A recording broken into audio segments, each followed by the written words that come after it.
আমাদের প্রতিবেশী দেশ বাংলাদেশ, যে দেশ বিগত বেশ কিছুদিন ধরে অগ্নিগর্ভ হয়ে রয়েছে, সে ছবি আমি আপনি সকলেই দেখেছি বিভিন্ন সংবাদ মাধ্যম মারফত বা সোশ্যাল মিডিয়ার বিভিন্ন প্ল্যাটফর্ম থেকে। পড়শি দেশে স্তব্ধ হয়ে রয়েছে সবকিছু। বাস, ট্রেন, ট্রাম, মেট্রো সমস্ত কিছু বন্ধ। বন্ধ ইন্টারনেট পরিষেবা, এমনকি বন্ধ বিমান পরিষেবাও।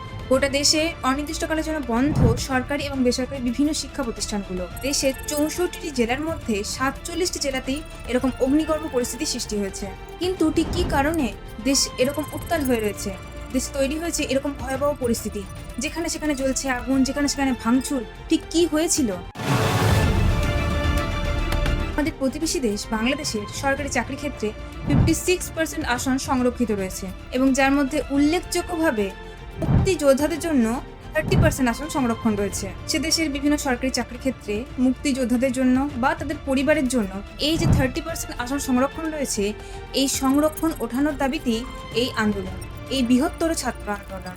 আর এই বৃহত্তর আন্দোলনের সূত্রপাত হয়েছিল ঢাকা বিশ্ববিদ্যালয় থেকে। গত 14 জুলাই একটা সাংবাদিক বৈঠকে প্রধানমন্ত্রী শেখ হাসিনা আন্দোলনকারী পড়ুয়াদের রাজাকার বলে মন্তব্য করে থাকেন। দ্বন্দ্বটা সৃষ্টি করে এটা একটা ট্যাকটিস। তার মানে কি মুক্তিযোদ্ধার সন্তান নাতিপুতিরা কেউ মেধাবী নেই, যত রাজাকারী বাচ্চারা নাতিপুতি হলো মেধাবী, তাই না?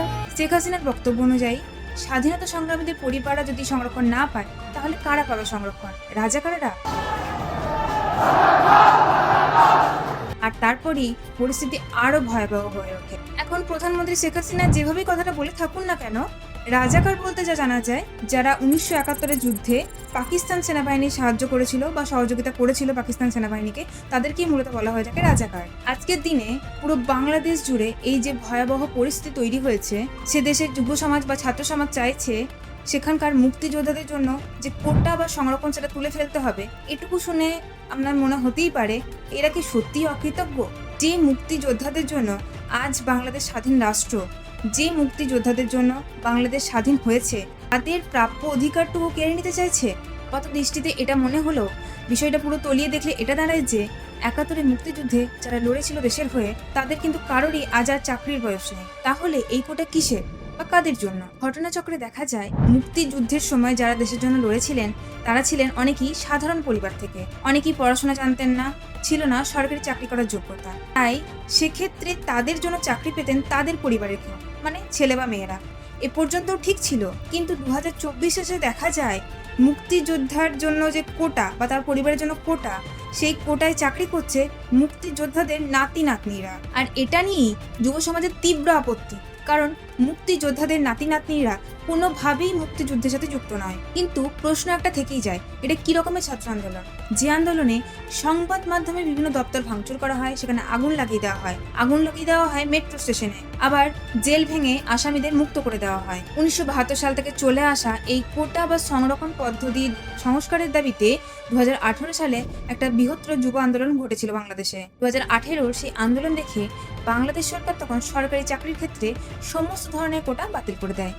যে ছাত্র সমাজ আন্দোলন করছিল, তারা কখনোই সমগ্র দেশের যে কোটা সিস্টেম তার এগেন্স্টে ছিল, কখনোই বলেনি সমগ্র দেশের কোটা সিস্টেমটাকে তুলে দেওয়ার জন্য। মানে প্রতিবন্ধীদের জন্য যে কোটা থাকে, বা পিছিয়ে পড়া জনজাতির জন্য যে কোটা, অথবা নারী জাতির উন্নয়নের ক্ষেত্রে তাদের জন্য যে কোটা থাকে, এগুলোর এগেন্স্টে তারা কথা বলেনি। তারা শুধু চেয়েছিল মুক্তিযোদ্ধাদের পরিবারের জন্য যে 30% আসন সংরক্ষিত রয়েছে, সেটা সংস্কারের জন্য। 18 সালে বাংলাদেশ সরকার কর্তৃক এই নারী এবং পিছিয়ে পড়া জনজাতির যে কোটা, সেটা বাতিল করার পর তারা হাইকোর্টে গিয়ে একটা মামলা করে, এবং এর সাথেই মুক্তিযোদ্ধাদের সন্তানের একটা গোষ্ঠী তারাও গিয়ে তাদের কোটা ফেরত পাওয়ার জন্য হাইকোর্টে গিয়ে মামলা করে, যার রায় বেরোয় 2024 সালের 5 জুলাই, যেখানে হাইকোর্ট জানায় যেভাবে বাংলাদেশ সরকার সম্পূর্ণ দেশে কোটা সিস্টেমটাকে তুলে দিতে চাইছে, এটা সম্পূর্ণভাবে অনৈতিক। যথারীতি বহাল থেকে যায় সরকারি চাকরিতে মুক্তিযোদ্ধাদের পরিবারের সংরক্ষণ। এরপর হাইকোর্টের রায়কে চ্যালেঞ্জ জানিয়ে বাংলাদেশ সরকার সুপ্রিম কোর্টে দ্বারস্থ হয়েছিলেন।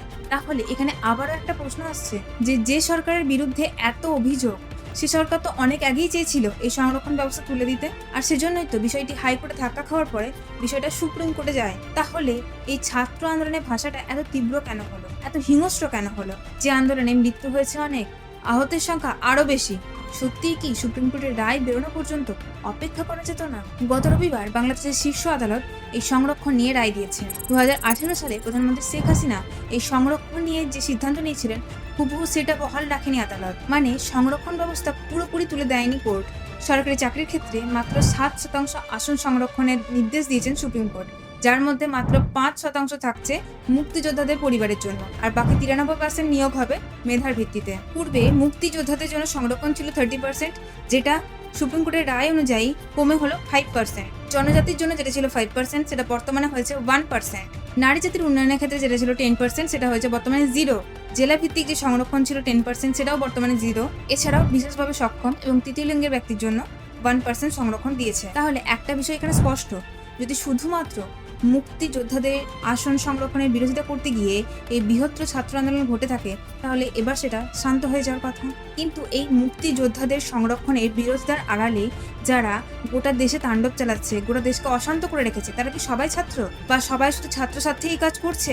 সুপ্রিম কোর্টের থেকে এই রায় বেরোনোর পরেও যদি দেশ শান্ত না হয়, তাহলে এটা ধরে নিতেই হবে যে তাদের আসল উদ্দেশ্য এটা ছিল না, আসল উদ্দেশ্য ছিল অন্য কিছু। তবে যে আন্দোলনে দেশের সরকারি জিনিসপত্র ভাঙচুর করা হয়, দেশের কারাগার ভেঙে সেখান থেকে বন্দীদের বা দাগি আসামিদের বের করে নিয়ে আসা হয়, যেখানে সেখানে আগুন জ্বালিয়ে দেওয়া হয়, যেখানে সেখানে ভাঙচুর করা হয়, যে আন্দোলনে ভারত বিরোধী নানান স্লোগান উঠছে, সে আন্দোলন কি শুধুমাত্রই একটা ছাত্র আন্দোলন? প্রশ্ন থাকলো আপনাদের কাছে, কমেন্টে অবশ্যই জানাবেন আপনার মতামত। তো ভিডিওটি আজকে এখানেই শেষ করছি। ইনফরমেটিভ হয়ে থাকলে অবশ্যই লাইক, শেয়ার এবং কমেন্ট করবেন।